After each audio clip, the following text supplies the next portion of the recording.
While we're waiting, I ask you to have a little look at the cover slide. So welcome to the Science in School webinar series. Thank you for joining today's webinar. It will start very shortly. We'll just wait for everybody to connect. Today we're broadcasting live from the ESRF in Grenoble, southeast of France. And this is the first in a webinar series organized by Science in School. So Science in School is a collaboration between 8 very large research infrastructures in Europe. So we aim to connect teachers and students to the research that we do here and the technology that we do here. So this is the first in the series. There'll be another one next week, in November, 26th of November, and then another one on the 2nd of December. So I invite you to have a look at the Science in School events page to see what's happening in this webinar series. So we're going to start the webinar very shortly in a few minutes. We'll just wait to make sure everybody has connected. During the presentation, you'll be able to ask questions. So please use the question and answer tab that's at the bottom of your screen. Our speaker today will answer the questions at the end of the presentation. So please go ahead, ask questions to her, anything you like about the ESRF, about her research, about how she managed to get onto a PhD student program at the ESRF, why she chose this subject, anything that you like. Don't be shy, please ask us lots of questions. It's a good opportunity to contact and to talk to a real scientist or a budding scientist and find out exactly how she got here, why she's interested in this subject, and how she can relate her research to practical applications in industry, for example. So just wait a little bit longer to see, make sure everybody has connected, and we'll be starting very shortly. Thank you. Thank you for joining us. For those who are joining us just now, thank you. You have connected to the webinar series hosted by Science in School. Today we are broadcasting from the ESRF in Grenoble, south of France. We have a speaker today. Her name is Alicia Potgieter, and she'll be giving you a presentation very shortly on her work for her PhD thesis. So just another couple of minutes and then we'll see. We can begin. Thank you.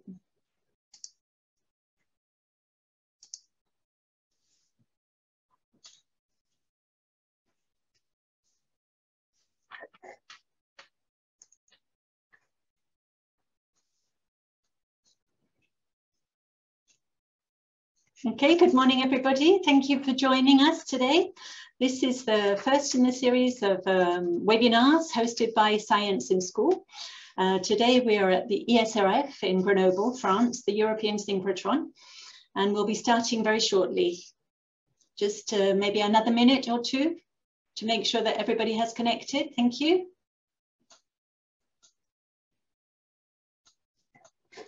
Please ask us questions during the presentation. We won't answer the questions during the presentation, but there will be a special slot at the end of the presentation where we will take your questions. So please don't hesitate to ask questions to our speaker, Alicia Potgieter, about her research, about something you may not have understood in the presentation. Or if you have any questions about the ESRF or about Science in School, then we also have experts here who will be able to answer your questions. So please type in your questions using the question and answer tab at the bottom of the screen. Thank you.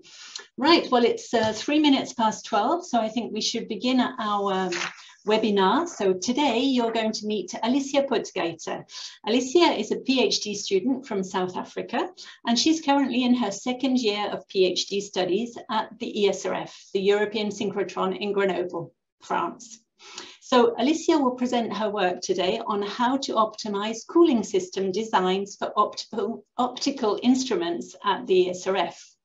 Now, you may know about the ESRF or not, but the ESRF is a synchrotron and it produces some of the world's brightest X-rays.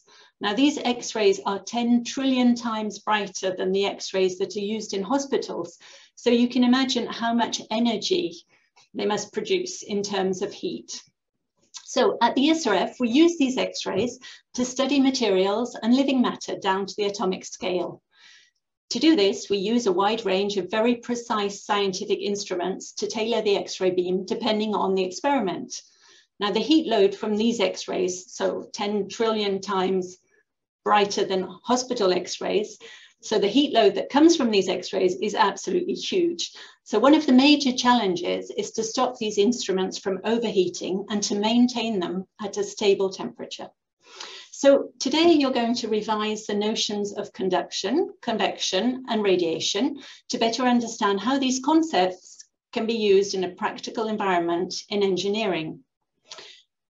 So please don't hesitate to ask questions. I'm now going to pass you over to Alicia, and I hope you enjoy the presentation. Thank you.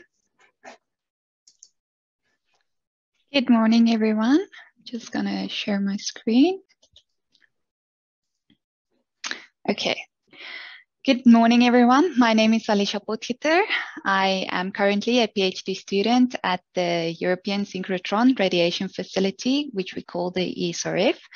And I am busy with a PhD that is based on optimized cooling systems designed for optical instruments at the ESRF.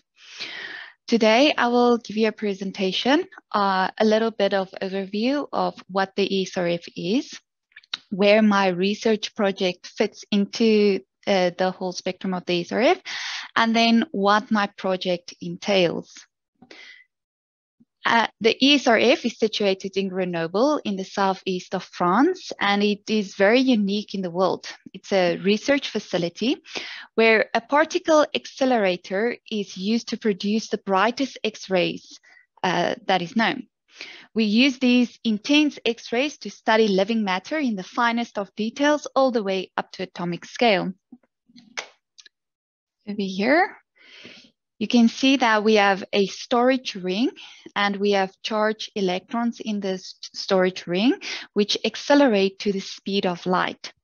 The X-ray then is then produced when the electrons are forced to change directions in sections that we call beamlines.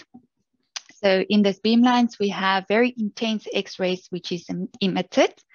And we have 44 of these different beamlines running all around the storage ring. So over here, you can see that we have the storage ring, and in the storage ring, we have very specialized equipment that is used to accelerate these electrons. When we zoom into a beamline, the beamline is sectioned into 3 different cabins. The first is our optical cabin, where our optical instruments are located. And these optical instruments use optical properties such as diffraction and reflection to transport and shape the beam that is coming in to a very specific size. The X-ray then goes into our experimental cabin, and this is where our scientists will set up the samples to be tested. So we use this X-ray beam to come into contact with the sample and to unlock the world of atomic scale by acting as basically a big microscope. So we can zoom in and in and in and see what is happening in our sample up to atomic scale. Over here, we have 2 scientists who is setting up their experiments.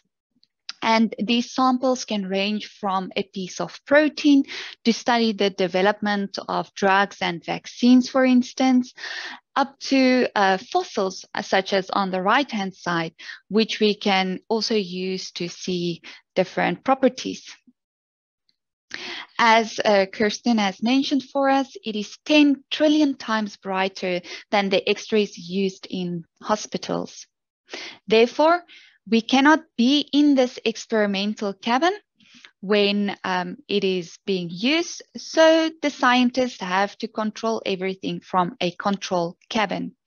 At the control cabin, after the setup, the scientist will control it at a distance. So here, for instance, the scientists can see how this virus functions and affects human cells. They can study atoms in real time, such as in lithium batteries, to improve the rechargeability process of electric vehicles. And for instance, here at the top, we can see the skull of a T-Rex to see the growth line on its teeth or on the body. Okay. But where does my research project then fit into all of this? I am not a scientist, and the ESRF is a playground for scientists, but I have an engineering background, and the ESRF uses engineers and technicians to ensure that the equipment are operating correctly for the scientists. If we zoom into our optical cabin, for instance, over here, where all our optical instruments are situated, this is mostly where my project is focused. Over here, we have 3 different optical instruments, but we won't go into detail today on each. But these optical instruments are used to shape and deform and transform the beam. You can think of it as the same way as when you look into a mirror, the mirror reflects your image back. The same way we have a reflection of the beam coming in on mirrors at the ESRF. So you might wonder, how does this look? And over here, we have an example of a mirror that is used at the ESRF. In the same way or a similar manner, we can also have instruments that bend the light around the obstacle. For instance, when you look through a glass of water and the object on the other side is different. We can also have this through a monochromator, which is situated over here in the center. And as you can think that as this intense X-ray beam is penetrated on this monochromator, it carries a lot of energy with it. And what happens to this optical instrument when this X-ray beam comes into contact with it? A material would react, and it typically reacts by expanding or deforming. And this is a case that we want to prevent. We want to prevent this material from deforming. So what we do is we implement a cooling system. For instance, over here, we have 2 green objects. That is illustrates our cooling system, and which is a colder object than what is in the center. In order for us to do this, we have to revise the mechanisms of how heat is transferred. So today we're going to look at the 3 basic heat transfers, which is your conduction, convection, and radiation. In a heat transfer, energy is transferred from a hot object to a colder object. If we, for instance, look at conduction, and this is something I invite you to go and see. We have a Java lab, which you can Google and you can play around on it, which is some illustration where you can see what is happening. Say, for instance, we have an object over here, which is our excited object. It's our hot object here at a temperature of 80 degrees. And at the bottom, we have a colder object at a degree of 20 degrees Celsius. When we bring these 2 solids into contact with one another, the objects will tend to want to reach a state that we call an equilibrium state, where both of these material tend towards the same temperature. So for instance, over here, we have a temperature of 50 degrees Celsius. So the solids are excited of them through the molecules. We have no transfer of these particles between the solids. This is the basic concept of conduction. If we then look at something that you might see in the house when you cook, you have some conduction transfer when you cook some meat on a pan, for instance. Then when we move to convection, this is done by a fluid. So I'm going back to Java Lab, and over here we can see that inside of this container, we have some fluid particles. Okay, so when we introduce a heat over here, we can see that this particle starts to excite and it starts to transfer. What happens is that, as we already mentioned, as a particle is heated, it becomes less dense, and as it becomes less dense, it tends to rise, and this is the phenomena that we get over here in the middle. As those particles rise, some of the other particles, such as at the side, becomes more dense as it becomes colder, and those ones sinks down to the bottom again. And this is the basic concept of convection. You can, for instance, think of when you are boiling an egg. And then we also get something that we call radiation. Radiation happens through the transfer or due to electric magnetic waves that oscillate perpendicular to one another, and then heat energy is transmitted by matter in the form of these electrons, electric waves. For instance, here we have a wave that is very long, so you can't even see the waveform over here. And this is typically that radio waves travel with over long distances. As we condense these wavelengths, we move into the infrared spectrum, and over here, a small part, we have visible light that we are able to see. And when we move even further, we move into our ultraviolet region, and then more condensed, and we move into our X-ray, and then later into gamma ray.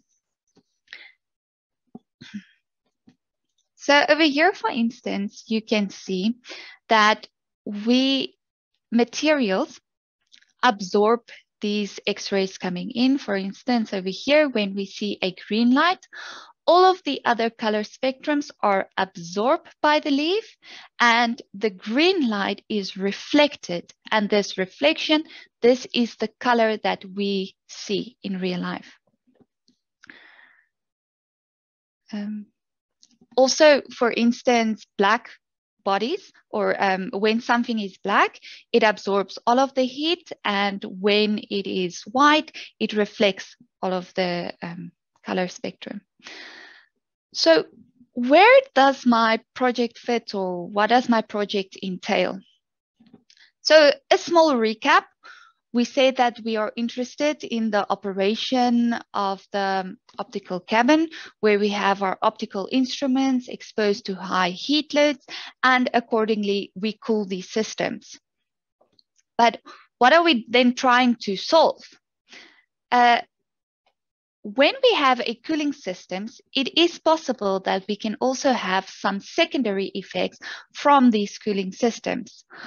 For instance, if we have a small disturbance in this optical cabin, that small disturbance acts as a ripple effect, and it becomes a bigger disturbance in our experimental cabin, and even bigger disturbance in our control cabin.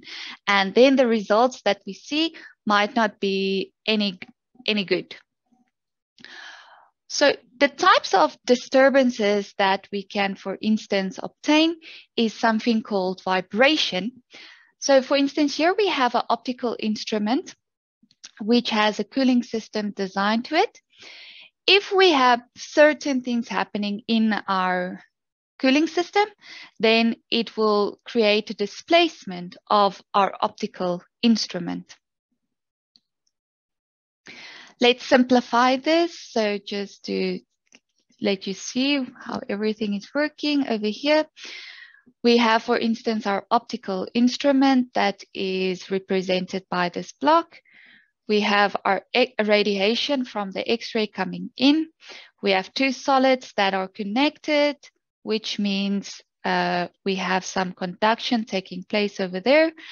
This cooling blocks, inside you have some fins and the fluids can pass through it.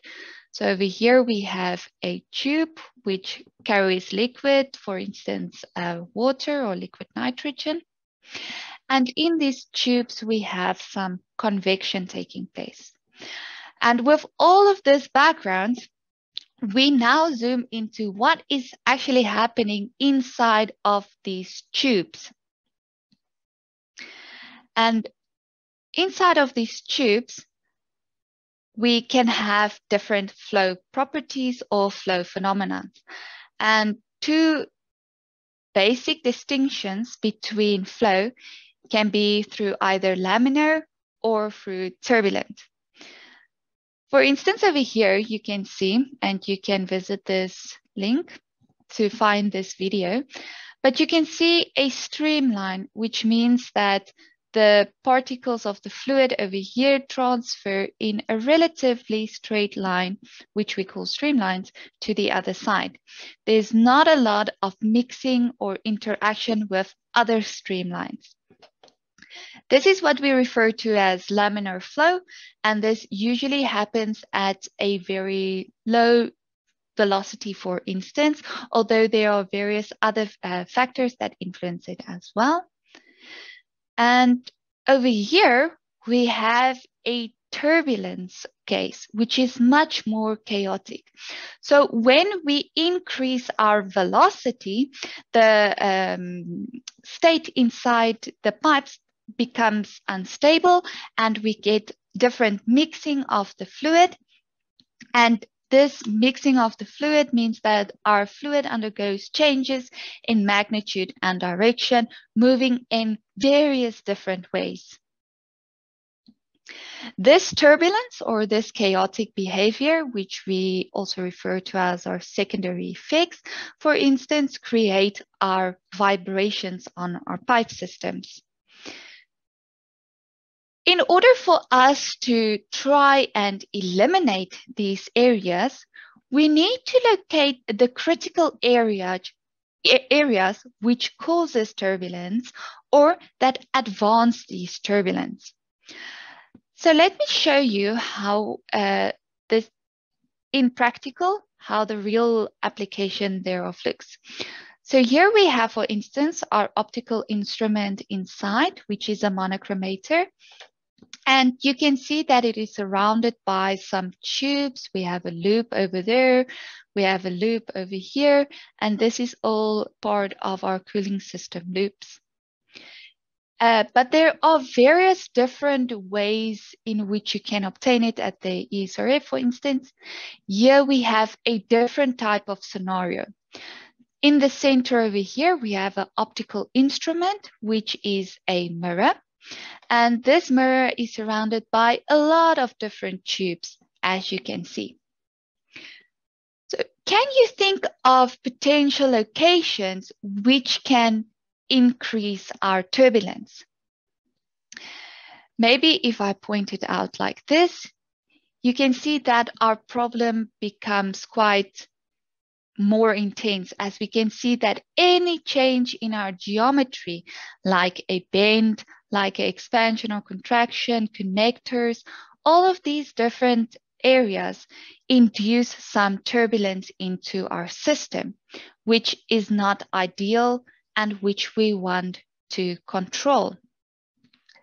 But for us to control these types of flow behavior in the pipe, we need to know some things about the fluid. So we have to investigate and try and see how the fluid is moving inside these tubes. And how will we do that? As a background, fluids is not as straightforward to calculate. So it's very difficult to use analytical approaches because analytical approaches can only be used for a very limited some cases. In that case, we turn to numerical approaches, and numerical approaches are basically simulations that we run. And these simulations doesn't give you an exact answer, but it rather gives you an approximation, which means that even when we calculate it, that there are some errors introduced into our system, into our solution answer. Now, we need to make sure that the simulation that we are using is good enough to say that this is a good solution and that we are confident in using the solutions to make assumptions and everything, investigate the results from this. The question now is, how do we judge if our model will give a good enough answer or a good enough approximation for us to be able to study our fluids further? And one approach that we can take is by doing experiments. Now, experiments is a type of testing where we use a very controlled setting to see that we don't have any external influences on the system that we are testing, and that we can be very confident with what results we obtain from our experiment. Here, for instance, we have my experimental setup that will be built for at Legi, which is a laboratory in Grenoble, France. And what we have in my experiment is we have a transparent pipe system so that you can see what is going on with the fluid inside the pipe. But if you think about it, if you have water, which is also transparent or translucent, and you have water flowing through the system, that you are not able to see what exactly is happening. So we need to find a mechanism to create a visual representation of what is happening. And we do this by injecting very small particles, about 50 micron particles, into the system. We then take a laser sheet and illuminate these particles, and then we can investigate how these particles are traveling through our system. This is done through a setup which is called PIV, or particle image velocimetry. And over here we have an explanation which is also on Legi's site. And you have a laser sheet over here. We have some particles that is illuminated in this region. And then we have very high-speed cameras that capture the movement of these particles. The cameras that are used are typically phantom cameras. And over here, this is a previous study that has been done, and we're not going into the details of the study, but this is typically how particles will be represented in the flow. And for here you can see we have a time step of t, and over the first capture, and then over here we have our second capture, which is at another time step, a very, very small time step, second time step, and we have our second image over here. And you can only see a slight difference between the two when I move from the one picture to the other.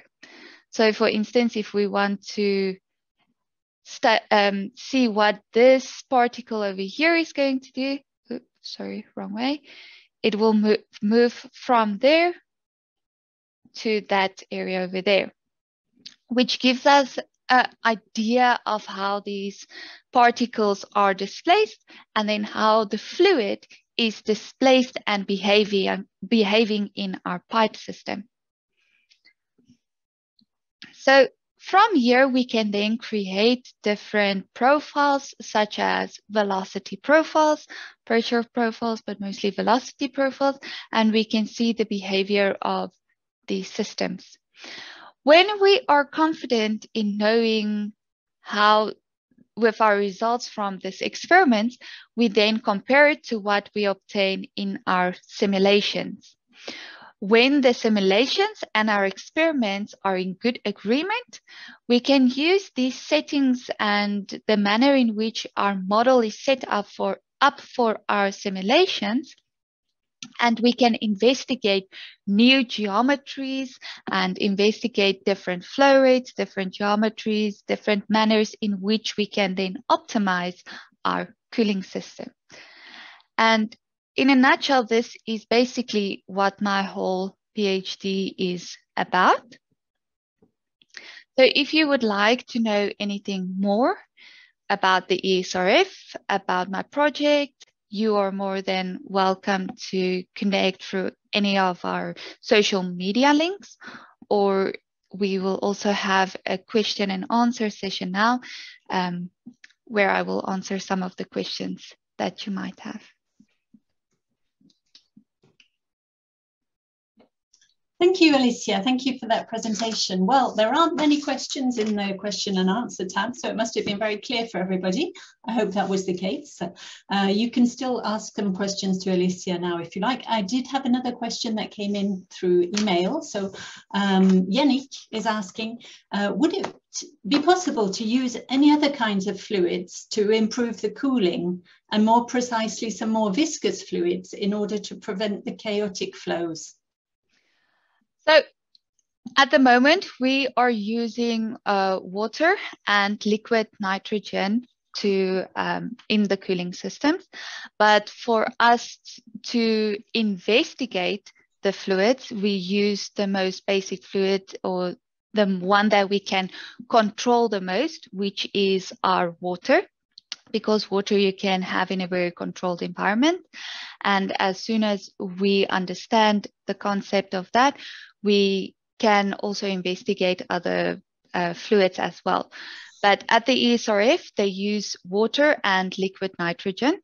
So those are the two that is used. I am not sure if they plan to investigate in using any other liquids at the moment, as the liquid nitrogen is sufficient in transferring,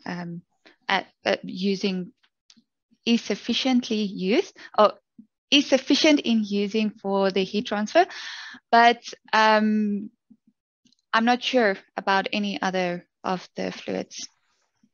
Okay, thank you. Sure. I hope that answered your question, Yannick. Also, I have another question from Anne. Can your cooling system only be used in a synchrotron, or can it be exported to other companies? No, that's a very good question. So no, the idea of my PhD is actually to use a very generalized concept that can not only be used at the ESRF. So the idea is to use this study in such a setting that we are able to scale it to different models and different cooling applications. So in that sense, no, the cooling system used at the ESRF is very similar to what you will obtain in various other industries to transport and to use. Okay, thank you. I hope that answered your question, Anne. And a question from Patrick, who's more interested in you and your career path. What made you choose a scientific path for your studies? Okay, so I think from very young, I was very curious about how things work particularly. So for me, my dad is also an engineer. So I grew up with the idea of wanting to know how things work and so I was quite interested in the engineering field. And from there, I decided that I like to know how things are working together, such as in a mechanical engineering field. So I studied mechanical engineering, and in my studies, I got quite interested in fluid dynamics and how fluid behaves, and then I decided to study further. Okay, thank you.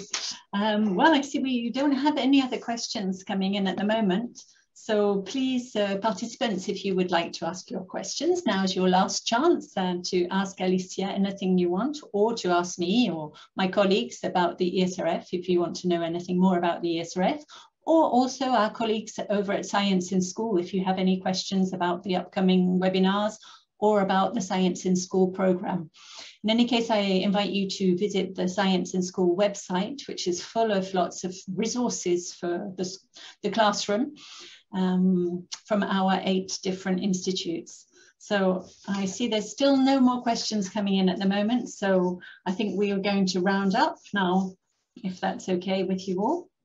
Let me see, I think I may have one. I have an anonymous question here. Somebody is asking me, what software is used to do the modeling, Alicia? So at the moment, we are using ANSYS Fluent to do the modeling at the ESRF. Sorry, which one? We are using ANSYS Fluent. Okay. Yeah.